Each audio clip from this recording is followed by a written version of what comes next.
हिंदू धर्म के अनुसार हमारे आज का जीवन हमारे पिछले कर्मों से जुड़ा होता है। कहते हैं अच्छे कर्म और अच्छे कामों से ही हमें अच्छा भविष्य और अच्छा जीवन मिल सकता है। कुछ लोग कर्मों को पुण्य जन्म से भी जोड़ते हैं। हमारा आज का नाता हमारे पिछले जन्म के कर्मों से जुड़ा होता है। इसी तरह पौराणिक महाग्रंथ महाभारत के कुछ किरदारों के साथ जो कुछ भी घटित हुआ वो भी उनके पिछले जन्म के कर्मों की वजह से ही, तभी उन सभी को इतना कुछ झेलना पड़ा। भगवान श्री कृष्ण ने भी गीता में कहा है कि हे पार्थ, आत्मा अमर है, यह एक शरीर को छोड़कर दूसरे शरीर में चली जाती है। जैसे हम एक वस्त्र को बदलकर दूसरा वस्त्र धारण कर लेते हैं, वैसे ही आत्मा भी दूसरे शरीर में चली जाती है। ऐसे कई उदाहरण महाभारत में ही मिलते हैं, जिससे पता चलता है कि महाभारत के महायोद्धाओं का पहले भी जन्म हो चुका है। कुंती का पुत्र होने के नाते कर्ण का नाम पांडवों के साथ आना चाहिए था, किंतु ऐसा नहीं हुआ। कुंती के कर्ण को त्याग देने के बाद उसका लालन पालन एक सूत के घर हुआ था, जिस कारण कर्ण को सूत पुत्र के नाम से जाना जाता है। लेकिन कर्ण के इस दुख से परिपूर्ण जीवन के पीछे एक पूर्व जन्म की कथा भी छुपी है। जी हाँ दोस्तों, कर्ण के पूर्व जन्म की कथा के अनुसार दबोद नाम के एक असुर ने सूर्यदेव की कठिन तपस्या कर उनसे यह वरदान हासिल कर लिया था कि उसे 1000 कवच हासिल होंगे। इतना ही नहीं, इन कवचों पर केवल वही व्यक्ति प्रहार कर सकता था जिसने करीब 1000 सालों तक तप किया हो। दबोदव की इच्छा यही पूरी नहीं हुई।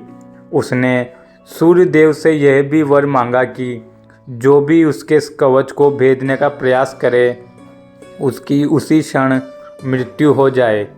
सूर्यदेव ने उसे ये वरदान दे दिया। वरदान मिलते ही दबोदव ने चारों ओर कोहराम मचा दिया, जिससे दुखी होकर प्रजापति दक्ष की पुत्री मूर्ति ने असुर दबोदव के संहार का वरदान मांगा। तब भगवान विष्णु के वरदान से मूर्ति को विवाह पश्चात भगवान विष्णु के रूप में 2 बालक नर नारायण हुए। कवच का अंत कैसे हुआ? नर और नारायण के संयुक्त प्रयास से सहस्त्र कवच का अंत हुआ। 999 कवच के संहार के बाद जब केवल एक कवच शेष रह गया, तब दबोदर राक्षस अपने प्राणों की रक्षा के लिए सूर्यदेव की शरण में चला गया। नर और नारायण दोनों सूर्यलोक पहुँचे और सूर्यदेव से असुर को वापस करने की मांग की, लेकिन सूर्यदेव ने दबोदव का बचाव किया, जिससे नर नारायण ने रुष्ट होकर सूर्यदेव के साथ साथ दबोदव को भी श्राप दिया कि अगले जन्म में दोनों को ही अपनी करनी का दंड भोगना पड़ेगा। द्वापर युग में सूर्यदेव के वरदान से ही असुर दबोददेव कर्ण के रूप में जन्म लिया। जी हाँ दोस्तों, जो दबोद राक्षस था वो कर्ण ही था, जो कर्ण का जो पुण्य जन्म है इसी में बताया गया है। अतः कर्ण ने उसी रक्षा कवच के साथ जन्म लिया जो दबोदर के घर के पास शेष बचा था। तो इस तरह कर्ण ने अपने पूर्व जन्मों का फल द्वापर युग में भोगा। अर्जुन थे नारायण के भाई। जी हाँ दोस्तों, पौराणिक ग्रंथों के अनुसार अर्जुन पूर्व जन्म में नारायण के जुड़वा भाई नर थे। नर और नारायण ने दबोद्रव नामक असुर का वध करने के लिए जन्म लिया था। दबोद्रव ने भगवान सूर्य की तपस्या करके उनसे 1000 कवच का वरदान मांग लिया था।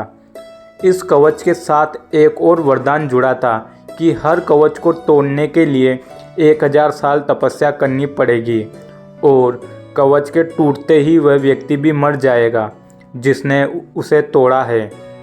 असुर का संहार अर्जुन के हाथों हुआ। वरदान के कारण वह असुर अपने को अजय अमर समझकर अत्याचारी हो गया था।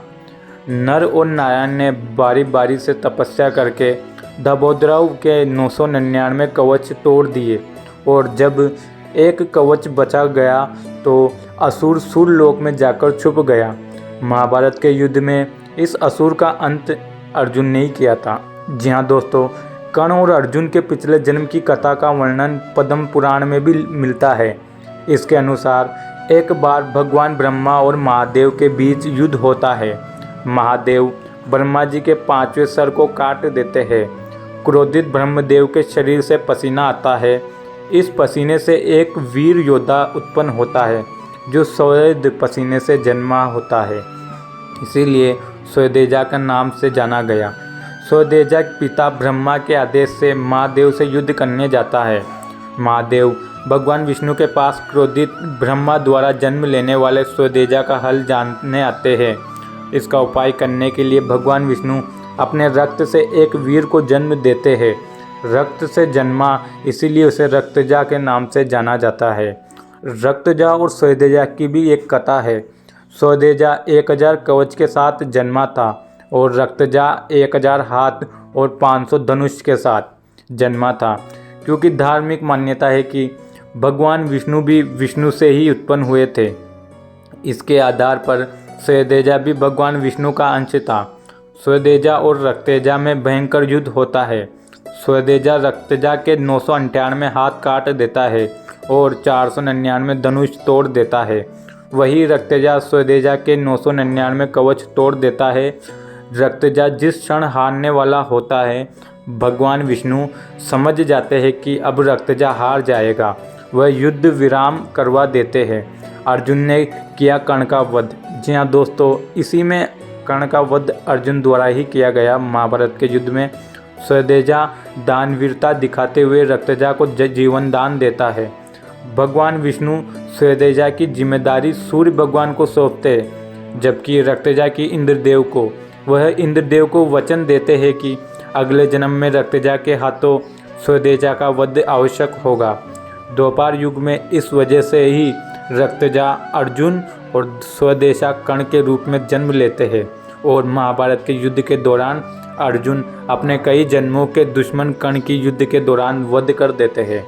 तो दोस्तों, मुझे आशा है कि आप कर्ण और अर्जुन के पुण्य जवन की जो कथा है उसके बारे में समझ गए होंगे। अगर आपको वीडियो पसंद आई हो तो वीडियो को लाइक करिए, शेयर करिए, चैनल को सब्सक्राइब करिए। धन्यवाद।